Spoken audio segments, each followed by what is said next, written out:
Joining us on the Heister Automotive Group hotline from CBS Pick Six podcast. Can I talk all of a sudden? Jeez, I need my coffee. Ryan Wilson joining us now here on the OG. Ryan, what's going on, man?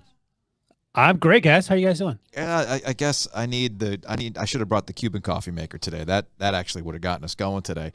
Maybe would get us going like Tom Brady keeps yelling at his teammates. I feel like that's where we're at right now with all things Tom Brady. It's compelling television mainly because he's going to be seen in slow motion really, really mad. That's why you keep putting Tom on TV.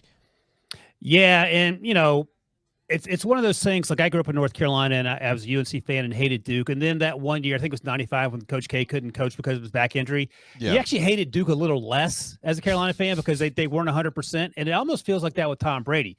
Like, Tom Brady was so easy to hate for most of the 20 years because they just won year after year, and they did it in ways that sometimes made you angry if you were a fan of an AFC team, and other times you couldn't believe they pulled it off. And now we're seeing Tom, and his skills aren't necessarily diminishing, but he's on a team that, let's be honest, stinks. Like, they're straight up terrible, and the frustration's coming out, and you get it. There's a reason that Tom Brady wanted to go somewhere other than Tampa Bay in the offseason, and when all the, when the game of musical chairs was up, he just basically had to come back to Tampa Bay. He does not want to be there. You get the sense, and, I don't know if he's going to retire. I sort of feel like he should, but if he comes back, I would imagine it's going to be somewhere else. But this team, they're in first place, and they're in first place because that division stinks.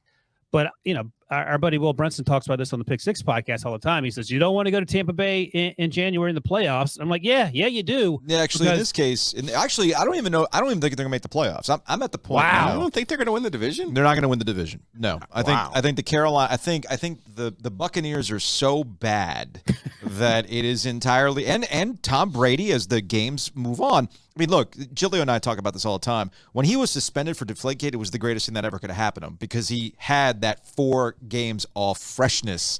And because you see a decline, a steady decline in Tom Brady's ability to get the ball where it needs to be as the season grinds on.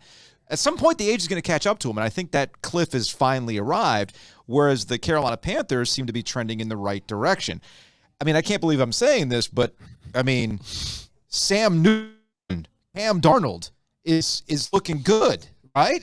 Who maybe was always coaching for Sam Darnold, but he had to deal with Adam Gase, he had to deal with Matt Rhule. Who knows? Maybe things are going in the right direction for the Panthers. I think the Panthers are going to win the division now. Yeah, I think they went out and they're in. Is that right? Yes. They got games remaining against the Buccaneers. I don't know how they went out, though. They got games remaining against the Buccaneers and the Saints. I think they can. I think just beating the Buccaneers and the Saints will get it done. But anyway, potentially. But, yeah, it's interesting because. Man, I bet it was 5 weeks ago I was on radio in Charlotte talking about the draft because the Panthers were sideways. And, no one was like, oh, you're crazy talk to bring up the draft at this point. And here we are. So shout out to Steve Wilkes. Shout out to Sam Darnold. Shout out to that organization for not giving up because it would have been easy just to throw in the towel after Matt Rhule left and after Baker Mayfield was sent on his way and P.J. Walker didn't work out. It was one thing after the next. So the resiliency is there.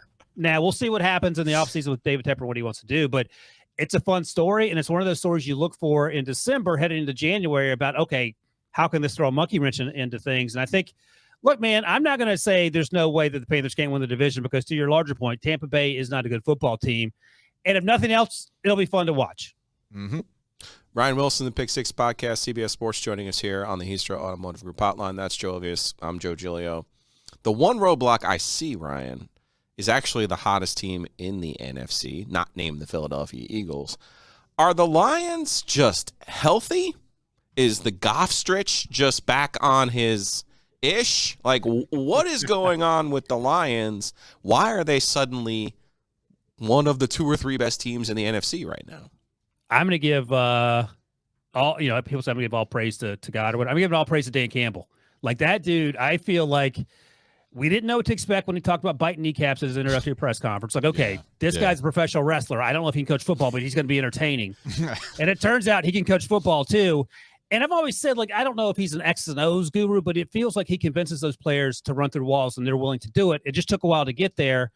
The defense was not great to start the season, and they felt like they've turned a corner. And I think it was very telling that the Vikings went into Detroit as underdogs last week. The 10-2 Vikings at the time, and they got their doors blown off. Jared Goff is clearly outplaying Matthew Stafford, even before the injuries, I felt like. And he's one of the best quarterbacks in the last month or so in the NFC with the consistency with which he's played, not making the silly turnovers. And what we've seen this year is that the Lions have been able to score points, but the last 25 minutes of a football game, their defense just allows the other team to go crazy and either catch up or just overtake them. But I think now that defense is tightening up and they're making plays and they're playing with a lot of confidence. That would be another fun story. We're talking about the Panthers. Like, what if the Panthers, I don't know if both can get it, but the Panthers and Lions somehow make their way into the playoffs? That would be a fantastic that would be sort of curveball that no one saw coming, even like 2 weeks ago. I'm sure the TV people would be ecstatic. That was exactly what I was thinking about. It's like, man, they're already looking at bad Monday Night Football numbers. They're going, oh, geez, we got to deal with Panthers and the Lions in this situation. I wanted to stay with the NFC, though, because the Eagles, they look good.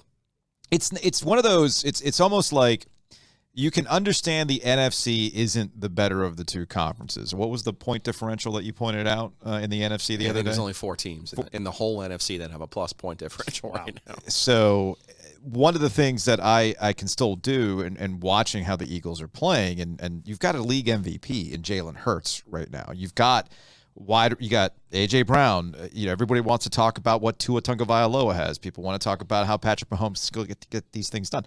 I look at the Eagles offense, man, and they're cooking right now. They can compete with anybody. And not only that, the thing with Nick Sirianni early on last year, which was his first year as head coach, it felt like he fell in love with the pass game, and he leaned into that, and it didn't work. And he said, you know what?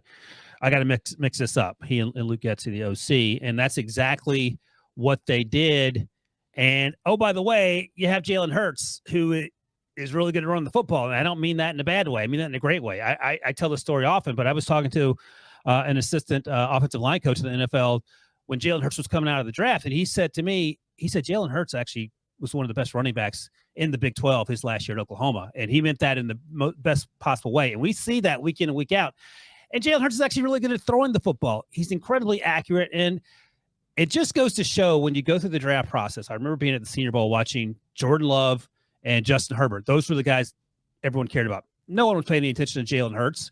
And in some level, it was disrespectful. And I think he took that personally, and he used it as motivation or whatever.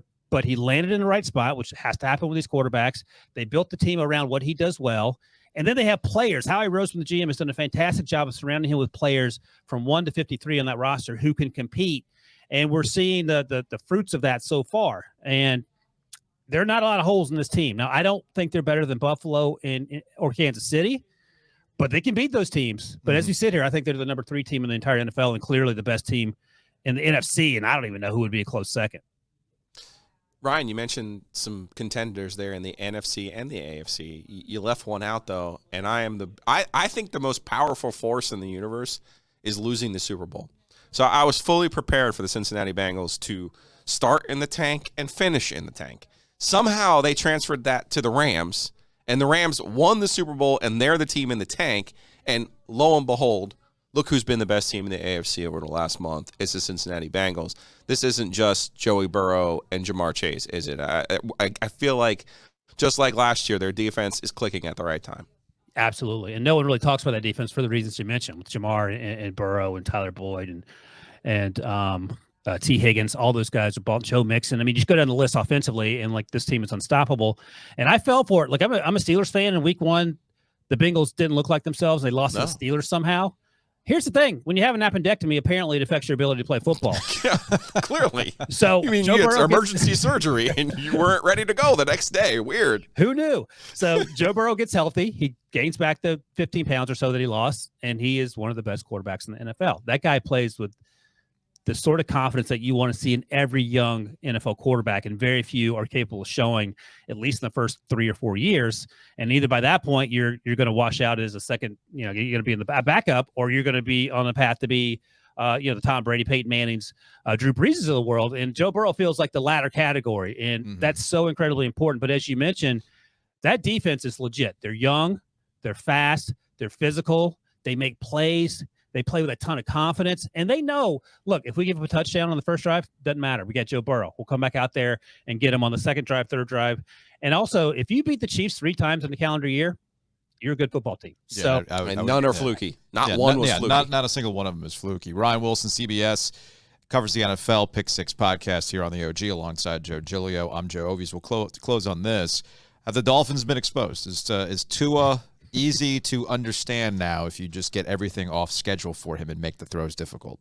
I'm laughing because I think Tua is a good quarterback, but I think part of the issue is Mike McDaniel, whose previous job title was literally run game coordinator, refused to run the ball against the Chargers on a team that didn't have Bosa or Derwin James and can't stop the run when those guys are out there. Look, I get falling in love with Tyreek and Jalen Waddle. That makes a ton of sense, and we've seen Tua do a lot of great things.